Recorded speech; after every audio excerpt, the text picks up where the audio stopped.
Notre planète, jadis couverte par un environnement bien équilibré, quasiment sain et où il faisait si bon vivre, est malheureusement devenue un dépotoir géant où la survie des êtres qui l'habitent est en danger.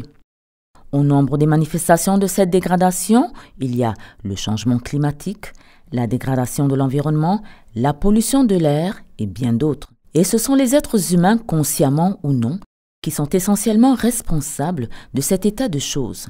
Aucun pays n'est épargné par ces phénomènes, y compris le Cameroun. Notre édition de santé s'interroge sur l'un de ces fléaux. Il s'agit de la pollution de l'air. C'est quoi en réalité? Quelles sont ses caractéristiques? Et qui est concerné? Autant de questions que nous essayerons d'élucider.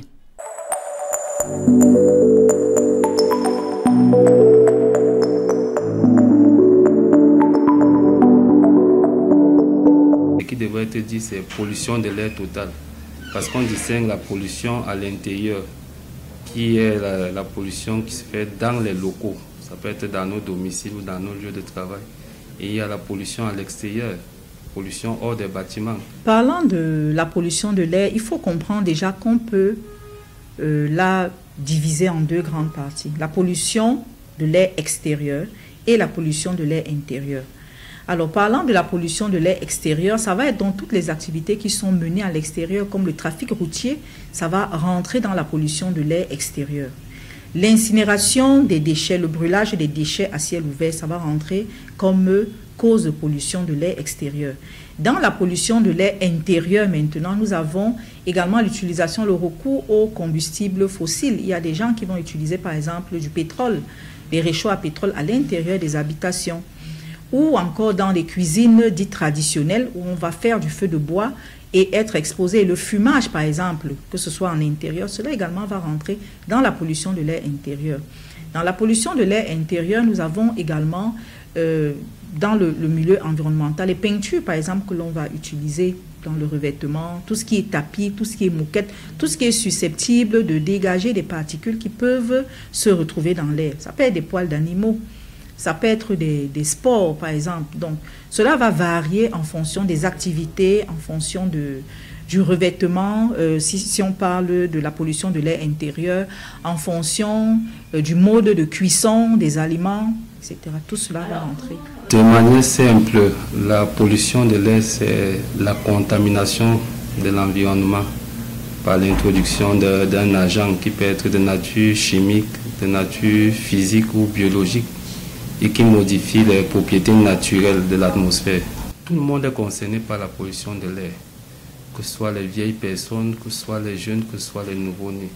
Parce que les effets de la pollution de l'air sur la santé touchent toutes les tranches d'âge. Lorsque je parle des cibles, des personnes les plus vulnérables à la pollution de l'air, ici je vois d'abord les enfants et les nourrissons qui sont dans des environnements assez polluants. On a des personnes âgées, du fait qu'il y a du système sanitaire qui est assez fragile, ces personnes-là, elles sont plus à risque d'avoir des complications de la pollution de l'air. On a des personnes souffrant déjà de maladies chroniques, c'est-à-dire qu'il y a des personnes qui ont des hypertensions artérielles, diabète, des personnes obèses, des personnes qui ont les problèmes respiratoires qu'on appelle les PCO, ont plus de chances d'avoir une complication liée à la pollution de l'air. On a les femmes enceintes, on a aussi les travailleurs exposés, ceux qui travaillent dans des environnements assez polluants, les chauffeurs, les ouvriers dans les bâtiments, les agriculteurs. Et bien sûr aussi, les travailleurs ou des personnes qui fument bien du tabac. Quand tu fumes bien du tabac, déjà, tu augmentes encore un environnement qui est assez polluant, donc tu as plus de risques d'avoir des complications liées à la pollution de l'air. Les études ont montré donc, que les hommes et les femmes ont un risque globalement plus élevé. En général, les femmes sont plus exposées à la pollution de l'air intérieur, les fumées de cuisson, les produits chimiques domestiques. Les hommes, quant à eux, sont plus exposés à la pollution de l'air extérieur, les circulations automobiles, les émissions industrielles. Ce qu'il faut dire, c'est que la difficulté dans l'établissement des statistiques, c'est que les maladies les plus graves qui sont concernées par la pollution de l'air, ce sont des maladies chroniques, c'est-à-dire qui vont mettre du temps à s'installer. Mais il y a certaines études qui ont été menées et qui tendent à montrer, justement, parlant des enfants, la pollution de l'air déjà est le 5e facteur de risque de mort prématurée au Cameroun, c'est-à-dire des morts qui surviennent, des décès qui surviennent avant l'âge, avant l'espérance de vie, l'âge qui correspond à l'espérance de vie, donc sont classés parmi les décès prématurés. Et nous avons, par exemple, dans des données qui tendent à montrer que chez les enfants de 0 à 2 ans, on a eu un doublement des infections respiratoires aiguës. Voilà, donc ces enfants-là sont le plus souvent affectés du fait donc de la pollution de l'air, du fait de leur immunité, voilà, de leur défense, de leur organisme qui n'est pas encore suffisamment fort pour pouvoir être résistant face aux diverses agressions environnementales. La pollution de l'air émane de divers secteurs d'activité.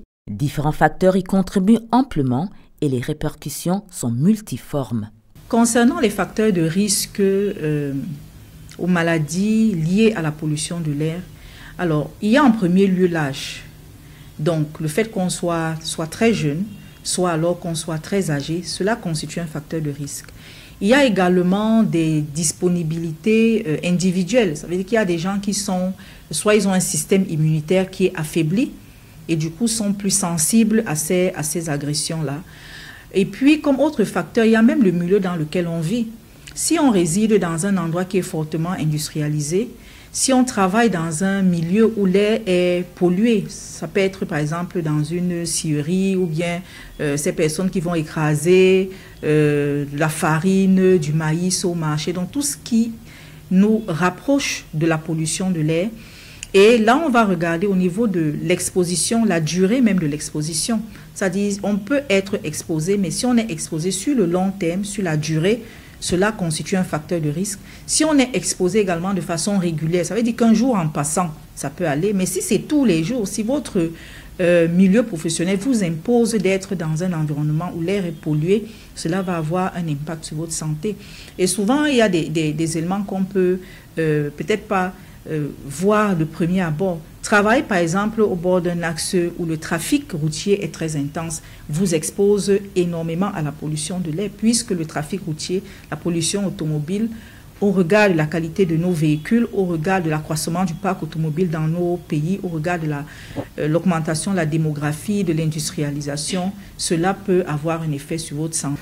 Il faut d'abord dire que la pollution à l'intérieur, la pollution qui a le plus d'impact. Et elle est généralement causée par les modes de cuisson et de chauffage qui se fait directement à travers les combustibles solides polluants que nous utilisons aussi bien comme le bois, les matières plastiques, toutes ces petites choses qu'on utilise de façon traditionnellement pour cuire ou bien pour nous éclairer. Et puis dans la pollution à l'extérieur, elle est causée par les transports, notamment la combustion, les véhicules avec les vieux moteurs que nous avons, qui effectivement n'ont plus un processus de combustion normal. Nous avons les feux de brousse, comme je l'ai dit tantôt. Effectivement, nous avons les activités industrielles, ces fumées qui sortent de nos sociétés industrielles et qui vont directement dans l'atmosphère. C'est ça qui est cause de la pollution à l'extérieur. Ça, c'est de manière ramassée. Bon, n'oublions pas effectivement notre grand mal, le problème de la salubrité. Comme on voit à Yaoundé, les décharges d'ordures à ciel ouvert un peu partout dans la ville.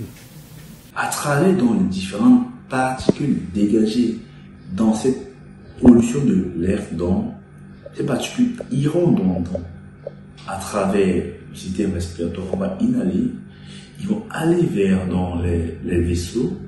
Quand on parle de vaisseaux, je parle d'artères, des vaisseaux d'artères, non? Ils vont commencer à toucher, à ranger dans ces artères-là et développer des réactions. Et ces réactions vont aller directement toucher le cœur et les organes nobles, que ce soit le cerveau, ils vont toucher le cœur.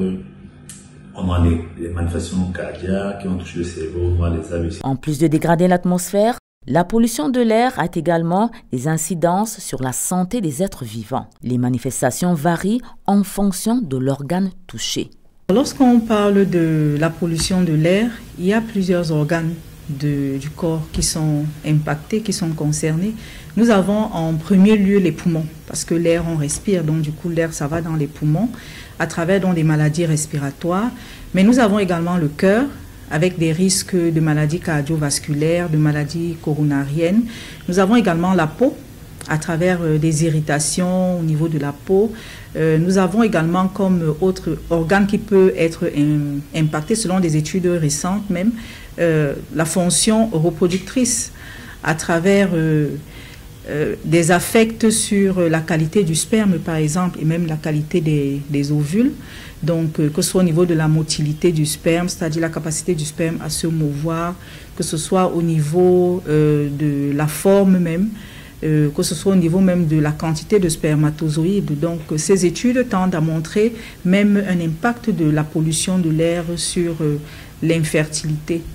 Donc, maintenant, les personnes les plus à risque, lorsqu'on va parler de la pollution de l'air, déjà, on va mettre en avant le facteur âge, c'est-à-dire ce sont de très jeunes personnes, des enfants notamment, mais également des personnes âgées. Et puis, nous avons des personnes qui ont déjà des maladies, qui souffrent déjà de maladies respiratoires. Par exemple, ces maladies peuvent être exacerbées. C'est le cas de personnes déjà asthmatiques ou de personnes présentant déjà des insuffisances cardiaques. Lorsqu'on va parler des maladies, la première maladie qui vient, c'est vraiment les maladies respiratoires. Mais il y a également donc, des maladies chroniques telles que le cancer, telles que l'asthme. Voilà. Donc, vous avez parlé, on parle également donc, des maladies cardiaques, cardiovasculaires. On va également même trouver des maladies, des affections au niveau du cerveau. Des fonctions cognitives peuvent être affectées par la pollution de l'air. Et ces effets-là sont d'autant plus sérieux lorsqu'on va prendre des jeunes enfants, des personnes qui sont en processus d'apprentissage, parce qu'on peut avoir un impact sur les capacités de concentration et du coup une baisse même du rendement scolaire. Donc ces effets-là sont, comme je l'ai dit tantôt, souvent difficiles à lire parce que l'effet n'est pas directement visible. Ce n'est pas des effets aigus, ce sont des effets chroniques qui vont s'installer sur la durabilité. Si on regarde les maladies respiratoires, nous avons des essoufflements. Ça veut dire qu'on se sent parfois un peu plus essoufflé que d'habitude. La respiration peut devenir un peu plus courte et un peu plus rapide aussi. On peut également avoir des sifflements qu'on va retrouver par exemple chez des personnes qui vont souffrir d'asthme. Donc, au niveau de la peau, on peut avoir des irritations de la peau. Parce que dans les polluants atmosphériques, il y a des polluants chimiques, il y a également des polluants biologiques. Il y a des gens qui font des allergies. Donc, on a des irritations, on a des écoulements au niveau du nez, on a des larmoiements, c'est-à-dire à un moment donné, les yeux sont tout le temps irrités, des conjonctivites. Et vous voyez, lorsqu'on va faire comme ça des efforts sans trop s'en apercevoir, de respirer, on se retrouve avec des fatigues. Voilà, donc la fatigue également, des fatigues inexpliquées, parfois même des vertiges, des malaises peuvent être autant de symptômes associés aux maladies liées à la pollution de l'air. Donc, il est recommandé de consulter un professionnel de santé lorsque ces symptômes deviennent persistants. Donc, concernant la pollution de l'air et donc son impact sur le cœur, il faut dire qu'aujourd'hui, la pollution de l'air fait partie des facteurs de risque cardiovasculaire, tout comme l'hypertension artérielle, l'obésité. Donc, elle est aujourd'hui un des facteurs majeurs de risque cardiovasculaire. À travers ces différentes particules qui sont dégagées, ces particules iront dans l'organisme à travers le système respiratoire, iront directement dans le système cardiovasculaire et ont donc des effets au niveau des artères. Et puis, au niveau des artères, vont conduire à des manifestations qui vont toucher le cœur directement et d'autres organes nobles. Donc, cette pathologie pourra donc avoir une hausse de risque d'avoir des hypertensions artérielles, une hausse des infarctus du myocarde, on appelle souvent des crises cardiaques. On aura une augmentation des AVC ou une grande malchance, on prend une pathologie d'avoir les AVC. On aura donc d'autres pathologies cardiaques, insuffisances cardiaques qui peuvent survenir, les athéroscléroses. Les effets de la pollution de l'air se traduisent par un nombre important de maux aux conséquences et aux complications graves en cas de négligence. Les maladies qui sont causées par cette pollution sont des maladies assez graves. Ce sont des maladies qui sont mortelles. Chez les enfants, par exemple, les infections respiratoires aiguës sont à l'origine de décès. L'asthme est une maladie qui est potentiellement mortelle. Lorsqu'on parle du cancer, c'est une maladie qui est potentiellement mortelle, le cancer du poumon. À long terme, donc, on va développer donc, vraiment donc, cette maladie cardiovasculaire. C'est-à-dire qu'on peut développer les AVC, on va développer donc un risque accru d'avoir une mort liée à une maladie cardiovasculaire. C'est-à-dire quelqu'un qui avait une maladie cardiovasculaire peut avoir une hypertension artérielle qui est compliquée, il peut avoir une insuffisance cardiaque qui est compliquée, mais après, sous l'effet de la personne va augmenter les malchances, des facteurs de risque en fait, d'aller vers la mort. Alors, donc on a cette augmentation des risques en réalité chroniques chez ces personnes déjà qui sont déjà affectées déjà par les maladies cardiovasculaires et qui vont conduire donc, de manière long terme à la mort. Théodore André Monod, scientifique, naturaliste, biologiste, explorateur, érudit et humaniste, a dit, je cite, « Le très peu qu'on peut faire, il faut le faire. » Voilà qui est dit.